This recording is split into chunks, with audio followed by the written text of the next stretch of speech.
Okay, think about a choice you made recently. Maybe something a bit out of the ordinary for you. Could be, I don't know, a new app you downloaded, maybe a different brand of coffee, or even just deciding what to do last weekend. What was really behind that decision? Yeah, what progress were you actually hoping to make right then? Exactly. That question, um, it really gets to the core of what we're exploring today.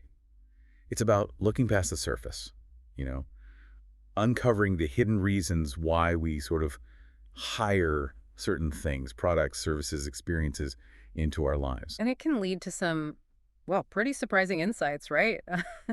About ourselves, but also about trends and why things catch on. Absolutely. We're going to unpack a really powerful way to think about these choices. It helps make sense of not just why people buy stuff, but why they choose anything. It boils down to figuring out the real job, the fundamental task something is being asked to do for us in that moment. And once you start seeing things that way, well, you spot these hidden motivations everywhere. Hmm. Our chat today is drawing from a couple of interesting sources. There's discussion with Mark Zuckerberg, and also the ideas laid out in a great book, Competing Against Luck. Right. And together they give us this really useful framework for understanding these underlying needs and the progress we're all constantly trying to make. So where should we start? Maybe with Zuckerberg. Yeah, let's do that. He described his morning routine recently, and it paints quite a picture. Wakes up with the kids and then bam, straight into work issues on his phone. Right. He used some pretty colorful language to describe it, like this immediate sense of, okay, I have to deal with this right now. Yeah, this immediate need to jump in and fix things. It sounds like constant problem solving from the absolute get-go. It does. And it kind of ties into another point he made about his preferences, like avoiding chemicals, even coffee. His sister had that quote about him wanting to raw dog reality. Huh, yeah. Memorable phrase. It is. But you see the connection, maybe. This sort of direct, unfiltered approach personally, and then the constant, immediate problem solving in his work life. It's like he's always tackling the job of immediately addressing whatever challenge pops up. Which is a neat segue, actually, It's into the main idea we want to explore, the jobs to be done framework. right. Put simply, the idea is we don't just, buy things, we hire them. We hire them to help us make progress in a specific situation we find ourselves in. Exactly. It's about the underlying need, the progress you're trying to make, not just the thing itself. And crucially, this isn't just about functional stuff like, I need to drill a hole. No, it goes deeper. Yeah, it includes the emotional side, the social dimension too. The book puts it nicely. A job is the progress that an individual seeks in a given circumstance. Okay, so it's more than just, say, needing transport when you hire a taxi. There's a deeper layer, a specific kind of progress you want in that moment. Precisely. And the classic example that makes this super clear is the milkshake story. You heard this one? Oh, yeah, it's a great illustration. So this fast food chain, they want to sell more milkshakes. Standard goal. Right. And their first instinct is the usual marketing drill. Who buys our milkshakes? What do they look like? Demographics, psychographics, all that. The standard playbook. But the real insight, the breakthrough, came when they asked a totally different question. They started asking customers, what job were you trying to get done for yourself that caused you to come here and hire this milkshake today? And the answers were kind of mind-blowing, weren't they? Because the same product, the milkshake, was being hired for completely different jobs. Totally different, depending on the time of day, mainly. Yeah. So in the morning, a huge chunk of milkshake buyers were commuters. Okay. And the job, it was about making a long, boring drive more interesting. Something to do, maybe keep them awake, something substantial that takes a while to finish. Ah, okay. So the competition wasn't really other fast food milkshakes. No, it was things like bagels, bananas, maybe donuts, coffee, anything that could do that commute companion job. Right. And suddenly, the features of a good commute milkshake become clear. It needs to be thick, right? So it lasts longer. Easy to handle with one hand. Not messy. Exactly. It fulfills the job requirements. But then fast forward to the afternoon or evening. A different job emerged. Completely different. Often, it involved parents with kids. Maybe they'd been saying no all day to various requests. We've all been there. Right. And the milkshake becomes this small, affordable, permissible yes. It's a little treat. The job in that moment was maybe something like, help me feel like a kind and loving dad right now. Connecting with the child. Wow. So, same product, but hired for totally different reasons. Yeah. And competing against, what, maybe an ice cream cone or just saying yes to something else? Or maybe competing against just going straight home. It really highlights how understanding the job reveals who your true competitors are and why people are really choosing you. That changes everything. It's not just about features. It's about the progress someone's trying to make. Precisely. And this isn't just for, milkshakes and snacks. The book talks about Southern New Hampshire University, SNHU. They faced a similar challenge, trying to grow. Okay, so how did this job's thinking apply to education? Well, they were struggling to increase enrollment, and they asked themselves that same fundamental question. What job were students actually hiring SNHU to do? And let me guess, they found it wasn't just one single job. Exactly like the milkshakes. They realized they were serving, broadly speaking, two very distinct groups with different needs, different jobs. Okay, who were they? One was the traditional undergrad, 18 years old, looking for that classic coming-of-age campus experience. That's one job. Right, the expected one. But the other group, which turned out to be huge, was non-traditional students, often older, maybe working full-time, possibly with families. They were hiring SNHU, usually it's online programs, for a very different job. Ah, so more about fitting education into an already busy life. Flexibility, career advancement, maybe? Yes, exactly. Their circumstances were totally different. Think about financial aid. For the traditional student, maybe there's some leeway. For an adult learner, juggling work and bills, knowing immediately if they qualify for aid might be the absolute make-or-break factor. That's a huge difference in urgency, a deal breaker, like you said. Totally. And SNHU really succeeded when they focused intensely on understanding and nailing the job for those online, non-traditional learners, making things easy, fast, supportive in the ways they needed. And who are they competing against for those students? Other online universities? Sometimes, sure. But often, they realized their biggest competitor was nothing. Nothing. Yeah, they were competing against people just not going back to school at all because the existing options didn't work for their lives. They were tapping into non-consumption. That's powerful, finding a whole group of people whose needs just weren't being met by anything out there. So, okay, this is making sense. How do we get better at spotting these jobs? How do we uncover them? Well, the book offers a few really practical ways to look. One is just look close to home. Look at your own frustrations or the struggles of people you know. Like personal problems being the seed of an idea. Exactly. Think about care.com, the site for finding childcare and elder care. The founder started it because she was facing that exact challenge herself, finding trustworthy care. The job was deeply personal. Help me find someone I can trust with my loved ones. Okay, that makes sense. Or Khan Academy. Sal Khan just wanted to help his cousin with math homework remotely. He said his first videos were pretty basic, maybe even cheaper and crappier than polished educational stuff already online. Right. But they did a specific job really well, providing clear, simple explanations on demand, exactly when the cousin needed help with a specific concept. The job wasn't become a math genius overnight. It was help me understand this problem right now. So, solving a specific immediate struggle. Another area you mentioned was non-consumption, like with SNHU competing against nothing. Yes, looking for where people aren't buying or using existing solutions is huge. Airbnb is another classic example here. How so? Well, a lot of their guests say that if Airbnb didn't exist, they either wouldn't have taken that trip at all, or maybe they would have just stayed with relatives. Ah, so they weren't choosing Airbnb over a hotel necessarily. For many, no. Airbnb was enabling a trip that simply wouldn't have happened otherwise. They were fulfilling a job, maybe help me travel affordably or help me experience a place like a local that hotels weren't addressing for those specific people. They were competing against staying home. That's a massive blind spot for traditional players if they only look at their existing customers. Totally. And related to non-consumption is looking for workarounds. Workarounds, like how people MacGyver solutions. Exactly. Those creative, sometimes awkward ways people solve a problem when the official solutions don't quite cut it. Kimberly-Clark's Depend brand is a good case study here. The incontinence products. Right. Initially, they marketed it very narrowly, maybe focusing on the severely ill or elderly. But they noticed something interesting. What was that? They discovered that many people experiencing lighter, maybe occasional incontinence, were using things like feminine hygiene pads as a workaround.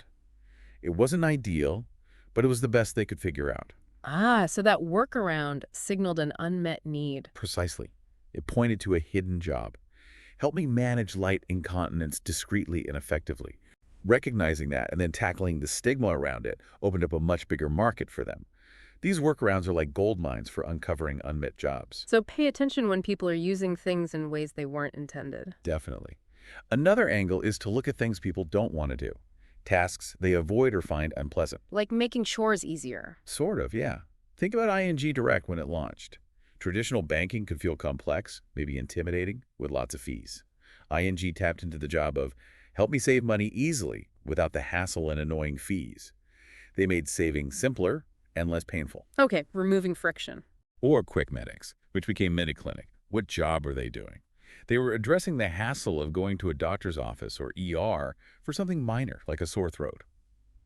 The job was help me get quick, convenient care for this simple issue without waiting forever or spending a fortune.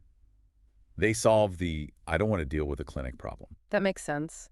And sometimes people find new jobs for existing products, right? Oh, absolutely. Arm & Hammer baking soda is the classic case. Right, started for baking. And then people just started using it for everything. Deodorizing fridges, cleaning sinks, science fair volcanoes.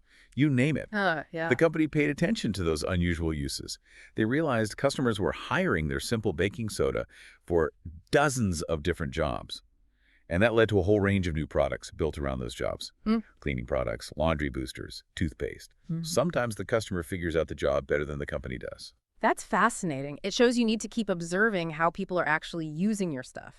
Now, we've touched on this a bit, but the book really hammers home the importance of the emotional and social parts of the job. It's not just functional. Oh, it's critical. Often it's the dominant part of the job. Think back to the Care.com example. Yes, functionally, you need someone reliable, available at the right times. Sure, the logistics. But what's the overwhelming emotional dimension? It's trust. The core job is often, help me find someone I trust as my child or my parent. That feeling is paramount. That resonates. And the American Girl doll example in the book is powerful too. Yeah, definitely not just about having a toy to play with. No, it seems like those dolls are hired for multiple jobs, right? Things like fostering connection between, say, mothers and daughters, or maybe helping a child build self-belief, savoring childhood. Exactly. The shared experiences around the dolls, the stories, the accessories, maybe visits to the store, those become part of the product. The founder, Pleasant Rowland, had a great quote, something like, you're creating experiences that make up the product's resume.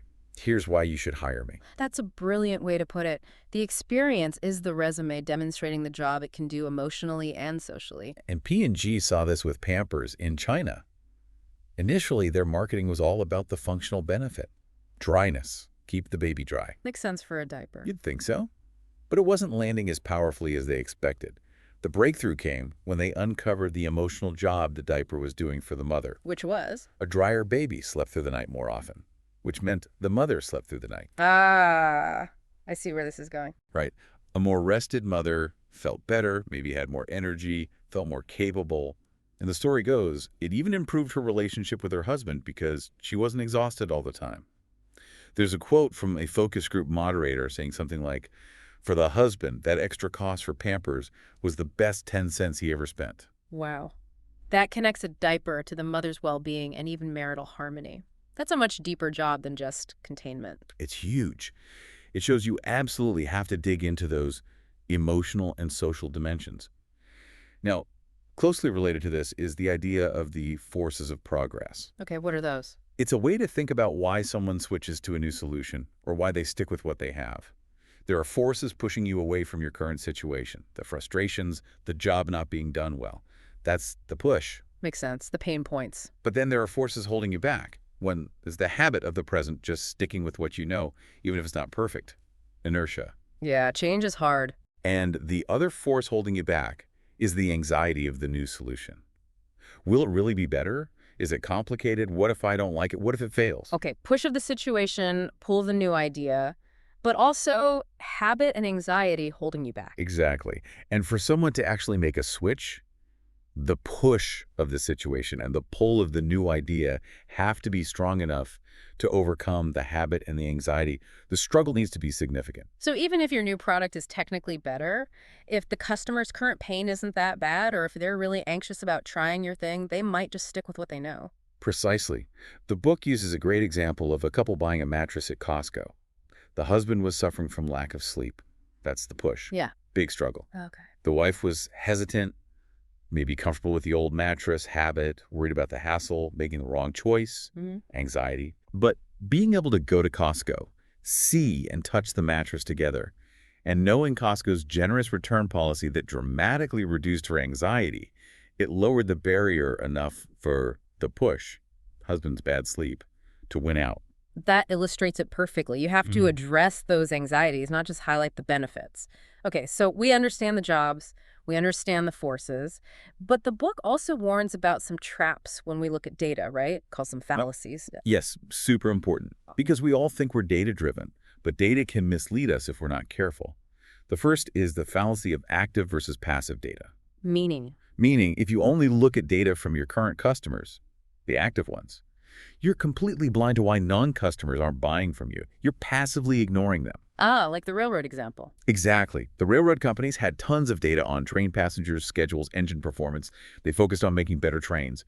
But they missed the bigger job people had, transportation, getting from A to B. So they missed the rise of cars and planes because they were only looking at their active train rider data. They defined their market too narrowly, based on their existing product, not the customer's job. The second fallacy is the fallacy of surface growth. Okay. This is when companies focus on just adding more features or making incremental tweaks to existing products, thinking that's growth. But they might be drifting away from the core job people originally hired the product for. Like adding bells and whistles that don't really help with the main task. Right. The book mentions V8 juice. Originally, it did a clear job. Helped me get my vegetables conveniently. It competed against, well, eating vegetables. Okay. But then, over time, they introduced tons of new flavors, blended juices. They started competing more directly with other juices. They might have been growing surface sales, but potentially diluting the focus on that original clear job. Interesting. Easy trap to fall into. What's the third fallacy? The fallacy of conforming data. This is basically confirmation bias. We tend to see data in a way that confirms what we already believe or the strategy we're already pursuing. We filter out the inconvenient truths. Pretty much. If you're convinced your product's main appeal is feature X, you'll find data points that support that, and maybe ignore data suggesting feature Y is actually what customers care about, or that the real job is something else entirely. It stifles real learning and innovation. So data is essential, but you need that jobs to be done lens to interpret it correctly and avoid these traps. Exactly. You need both the what's from the data and the why from understanding the job. Okay, so let's say a company buys into this. They want to be jobs focused. How do they actually do that? How does it change how they operate? It's a pretty fundamental shift. It means moving from being product-centric or feature-centric to being genuinely customer job-centric. Everything orients around the progress the customer is trying to make. Even things like the company mission statement. Absolutely. A vague mission like to be the leader in X industry doesn't really guide anyone. But a mission focused on the customer's job, like to help people feel confident managing their finances or to make home cooking feel simple and joyful, that gives teams real clarity on what matters. It tells them what outcome they're aiming for the customer. Precisely. OnStar is a great example mentioned in the book. You know, the in-car service. Sure. Initially, it was kind of a bundle of features, emergency calls, navigation, remote unlocking. A bit scattered. Okay. But they really found their stride when they focused intensely on the core job they were doing for drivers, providing peace of mind when you're driving. That's a clear emotional job. Super clear. And once they had that focus, it helped them decide which features to prioritize, how to market it, everything. It explained why it wasn't just luxury car owners who wanted it, but everyday Chevy drivers too. Everyone wants peace of mind. That makes total sense. It becomes the guiding principle. Yeah, the former CEO, Chet Huber, said something like, the real challenge is getting your whole team aligned on a future you can't fully see yet. And jobs theory helps you do that. It provides that North Star. And Intuit with TurboTax is another one, right? Yes. They shifted from thinking about just improving the tax interview process to focusing on the overall job. Help me get my taxes done accurately and with minimal effort so I can get my refund and get on with my life. Okay. A broader job than just filling forms. Much broader. And that perspective led to big innovations, like automatically importing financial data. That doesn't just improve the interview. It attacks the job of getting taxes done by reducing effort and worry about errors. It directly addresses the customer's goal. Okay, so taking all this way of thinking, how can it help us think about the future? Can understanding jobs help predict trends? I think it absolutely can. Because while specific products and technologies change constantly, the fundamental jobs people are trying to get done often stay remarkably stable or evolve in predictable ways. So focus on the underlying human need, not the current solution. Exactly. Think about big shifts happening like, say, more remote work or concerns about climate change or an aging population. These shifts don't just change behavior. They create new jobs to be done, or they change the circumstances around existing jobs. Okay, give me an example. Well, take the job of staying connected with colleagues when working remotely. That job became much more prominent recently. So you see an explosion of tools trying to do that job. Better video conferencing, collaboration platforms, virtual social apps. The underlying job drove the innovation. Right. Or the job of reducing my environmental impact might lead people to hire different transportation options, different food sources, different types of products. Precisely. If you can identify those enduring or emerging jobs, you have a much better chance of anticipating what kinds of solutions will resonate in the future, regardless of the specific technology. It's about the why behind future choices. It pushes you to think about fundamental human progress. What are people going to be striving for 5, 10, 20 years from now, and what might they hire to help them achieve that? Yeah, it's a powerful lens for looking ahead. And, it's useful on a personal level, too, just thinking about the jobs we're trying to get done. Reflecting on our own choices and motivations. For sure. Why did I hire that specific app or choose that restaurant? What progress was I really seeking? Okay, so let's try and boil this down. If we were to pick out the most critical words or takeaways from our sources, what would they be? Well, number one is definitely focusing on the progress people are trying to make. That's the heart of it. Progress, right. And always within specific circumstances. Context matters hugely. Absolutely. And understanding that job reveals your true competition. It's often not who you think. Which then opens up opportunities for real, meaningful innovation, not just incremental tweaks. And crucially, look beyond the purely functional. Remember the power of the emotional and social dimensions of the job. Got it. Functional, emotional, social, all part of the job. And don't ignore non-consumption where people aren't using anything, or the clever workarounds people invent. They're huge clues. Okay, that's a great summary. Progress, circumstances, true competition, innovation, functional, emotional, social, non-consumption, workarounds. Lots to chew on there. So maybe the challenge for everyone listening is to start looking at the world through this jobs lens. When you see people making choices, ask yourself, what progress are they really trying to make right now? Yeah, what job are they hiring that thing to do? You might start seeing everyday situations in a completely new light. It could unlock a different way of understanding why things are the way they are. And we definitely encourage you, if this sparked your interest, to maybe check out the book Competing Against Luck. It goes into way more detail. For sure. And maybe a final thought to leave everyone with. Think about one thing, just one thing, that you hire regularly. Could be anything, a morning coffee, a specific website, a TV show. Ask yourself, what's the real progress you're seeking when you choose that thing? Forget the surface reasons for a second. What's the deeper job it's doing for you? The answer might genuinely surprise you. It could offer a whole new perspective on your own choices.